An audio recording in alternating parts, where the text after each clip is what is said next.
അപ്പം ഇന്നത്തെ വീഡിയോ എന്തുട്ടാന്ന് വെച്ചാൽ സോൾസ്റ്റൈസ് എന്ന് പറഞ്ഞാൽ ഈ എയർ ഡ്രോപ്പ് എങ്ങനെ ചെയ്യാന്ന ഇതിപ്പം ഒരു XP ഫാമിംഗ് ഇതിനകത്ത് പവർഡ് ബൈ മെഗാഫോൺസ് ആണ്. ഈ മെഗാഫോൺ ഒരു കമ്പനിയാണ് ഇവരെ സപ്പോർട്ട് ചെയ്യുന്നത്. ലൈക്ക് ഇവർക്ക് വേണ്ടിയിട്ട് അപ്പം ഈ Web3 സ്പെഷ്യലൈസ്ഡ് പോലത്തെ ഒരു സംഭവം അത് നമുക്ക് വേണ്ടിയിട്ട് XP ഫാമിങ്ങിൻ്റെ എല്ലാം മെയിൻറ്റെയിൻ ചെയ്യുന്നത് അതെല്ലാം ഇവരാ. പിന്നെ നമുക്ക് ഡ്രോപ്പ് വരുന്നതും സോൾസ്റ്റൈസ് എന്ന് പറഞ്ഞ ഇതും.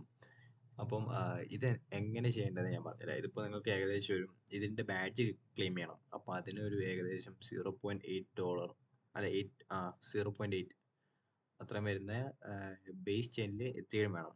എന്നാലേ നിങ്ങൾക്ക് ഇതിൻ്റെ ബാഡ്ജ് ക്ലെയിം ചെയ്യാൻ പറ്റത്തുള്ളൂ. ബാഡ്ജ് ക്ലെയിം ചെയ്യുന്നത് അത്ര നല്ലതായിരിക്കും.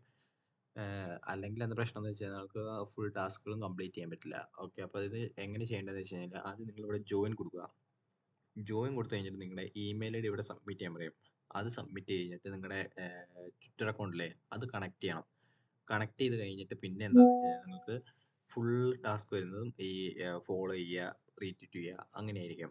അപ്പോൾ അത് നിങ്ങളെല്ലാം ക്ലിയർ ആയിട്ട് ചെയ്യുക. പിന്നീട് നിങ്ങൾ ഇത് ചെയ്യുന്ന സമയത്ത് ഇപ്പം ചില എയർ ഡ്രോപ്സ് ഉണ്ട്. ഇപ്പം ഈ അടുത്തൊന്നും ഒരു എയർ ഡ്രോപ്പ് ഉണ്ടായിരുന്നു എനിക്ക്. ഈ എയർ ഡ്രോപ്പ് എന്താ പ്രശ്നം പറ്റിയെന്ന് വെച്ച് കഴിഞ്ഞാൽ ഞാൻ കുറേ ട്വിറ്ററിലെ ടാസ്ക് വന്ന് ഞാൻ ചെയ്ത് ഞാൻ എന്ന് വെച്ച് കഴിഞ്ഞാൽ അതിൽ പറഞ്ഞായിരുന്നു ലൈക്ക് ചെയ്യണം, റീട്വീറ്റ് ചെയ്യണം, ഫോളോ ചെയ്യണം എന്നൊക്കെ പറഞ്ഞു.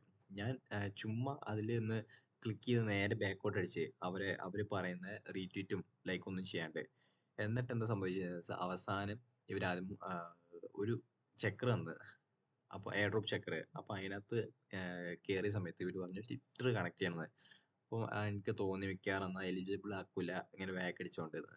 അപ്പം നിങ്ങൾ ഇതേപടി ഇനിയുള്ള എയർ ഡ്രോപ്സിലും ചെയ്യും. അപ്പം ചെയ്യുന്ന എയർ ഡ്രോപ്സ് ഒക്കെ നല്ല ക്ലിയർ ആയിട്ട് ചെയ്യാൻ നോക്കുക. അപ്പം ഇതിപ്പോഴും കംപ്ലീറ്റ് ചെയ്യാൻ വേണ്ടി നോക്കുക. ഓക്കെ, നിങ്ങൾ ട്വിറ്ററൊക്കെ കണക്ട് ചെയ്ത് വരുമ്പോഴത്തേക്ക് തന്നെ എക്സ് ഒക്കെ കണക്ട് ചെയ്ത് വരുമ്പോഴത്തേക്ക് തന്നെ ഇങ്ങനത്തെ ഒരു പേജിലായിരിക്കില്ല. ഇതാണ് നിങ്ങളുടെ ബാഡ്ജ്. ഇതാദ്യമേ നിങ്ങൾ എന്ത് ചെയ്യുന്നത്, ഇത് സിമ്പിൾ ആയിട്ടുള്ള ടാസ്കുകൾ മാത്രമേ ഉള്ളൂ. ഫോളോ ചെയ്യുക, ഫോളോ ചെയ്യുക, ഫോളോ ചെയ്യുക, ഫോളോ ചെയ്യുക, പോസ്റ്റ് ചെയ്യുക, റീട്വീറ്റ് ചെയ്യുക, ലൈക്ക് ചെയ്യുക, കമൻറ്റ് ചെയ്യുക, ഇത്ര ടാസ്കുകൾ മാത്രമേ ഉള്ളൂ. പിന്നെ വരുന്ന ഒരു സംഭവമാണ് റെഫറൽ ഉണ്ടെങ്കിൽ നിങ്ങൾക്ക് നല്ല പോയിന്റ്സ് എണിയാൻ പറ്റും. ഇപ്പം ഇവിടെ കണ്ടോ, ഇവിടെ റെഫറൻസിൻ്റെ ഇവിടെ പോയി കഴിഞ്ഞാൽ നിങ്ങൾക്ക് ഇവിടെ കോപ്പി ലിങ്ക് ചെയ്ത് നിങ്ങൾക്ക് നിങ്ങളുടെ ഫ്രണ്ട്സിന് ഷെയർ ചെയ്യുക. അതുവഴി നിങ്ങൾക്ക് പോയിന്റ്സ് എണിയാൻ പറ്റും. പിന്നെ ബാക്കി വരുന്ന ഇപ്പം അവർ കൂടുതൽ അപ്ഡേറ്റ് ചെയ്യുമായിരിക്കും. അപ്പോൾ നിങ്ങൾ എപ്പോഴും അപ്ഡേറ്റഡ് ആയിക്കൊണ്ടേയിരിക്കുക. അവരെ ട്വിറ്ററിലൊക്കെ ഇടയ്ക്കൊന്ന് കയറി ഇവരുടെ പേജൊക്കെ കയറി നോക്കുക. എല്ലാം കഴിഞ്ഞ് കഴിഞ്ഞിട്ട് നിങ്ങളിവിടെ ഇവിടെ ഒരു ക്ലെയിമിങ്ങിൻ്റെ ഇതുണ്ടാവും. അത് നിങ്ങൾ നേരെ സൊളാന വാലറ്റ് കണക്ട് ചെയ്യുന്നതായിരിക്കും നല്ലത്. ഞാനിപ്പോൾ എൻ്റെ OKX1 വാലറ്റാണ് കണക്ട് ചെയ്തത്. എന്നിട്ട് ഞാൻ അവിടുന്ന് ബേസ് ഇത്തരത്തിൽ ഫണ്ട് ഇട്ടിട്ടിൽ ഞാൻ ക്ലെയിം ചെയ്യുകയാണ് ചെയ്തത്. ഓക്കെ, പിന്നെ വേറെ എന്തുട്ടാന്ന് വെച്ച് കഴിഞ്ഞാൽ ഇപ്പം ഇവർ ലോഞ്ച് ചെയ്യാൻ പോകുന്നത് എപ്പോഴാണെന്ന് വെച്ച് കഴിഞ്ഞാൽ സെപ്റ്റംബറിലായിരിക്കും. ഇത് XP ഫാമിംഗ് ആണല്ലോ ഇത്. അപ്പോഴത്തേക്കും ഒരു ഫ്ലേസ് ടോക്കൺ ആക്കും. എന്ന് വെച്ച് കഴിഞ്ഞാൽ പോയിന്റ്സ് ആക്കും XP മാറ്റിയിട്ട്. അത് കഴിഞ്ഞിട്ട് പിന്നെ നിങ്ങൾക്ക് ഇപ്പം മെയിനായിട്ട് ഇമ്പോർട്ടൻ്റ് ആയിട്ട് ശ്രദ്ധിക്കാനുള്ളത് എന്താണെന്ന് വെച്ച് കഴിഞ്ഞാൽ നിങ്ങൾ എപ്പോഴും ഒരു ബേർണർ വാലറ്റില്ലേ, എന്ന് വെച്ചാൽ സെക്കൻഡറി ആയിട്ടുള്ള വാലറ്റ്, എന്ന് വെച്ചാൽ വലിയ കൺഫർമേഷൻ ഒന്നും ഇല്ലാത്ത വാലറ്റ്സിൽ എയർ ഡ്രോപ്സ് ഒക്കെ തരുവാണെങ്കിൽ നിങ്ങൾക്ക് ഉറപ്പില്ല ഇത് റിവാർഡ് തരും അല്ലെങ്കിൽ എന്തോ സ്കാം ഉണ്ടെന്ന് തോന്നിക്കഴിയുകയാണെങ്കിൽ അതിന് വേണ്ടി മാത്രമായിട്ട് ചെയ്യാൻ വേണ്ടിയിട്ട് ഒരു വാലറ്റ് അങ്ങനെ കീപ്പ് ചെയ്യണം.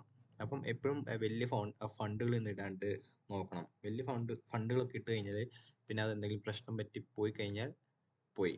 ഓക്കെ, അപ്പോൾ എപ്പോഴും ഒരു സെക്കൻഡറി വാലറ്റ് ആയിട്ട് യൂസ് ചെയ്യുക. ഇത് ചെയ്യാൻ വേണ്ടി മറക്കരുത്. നല്ലൊരു എയർ ഡ്രോപ്പാണ്.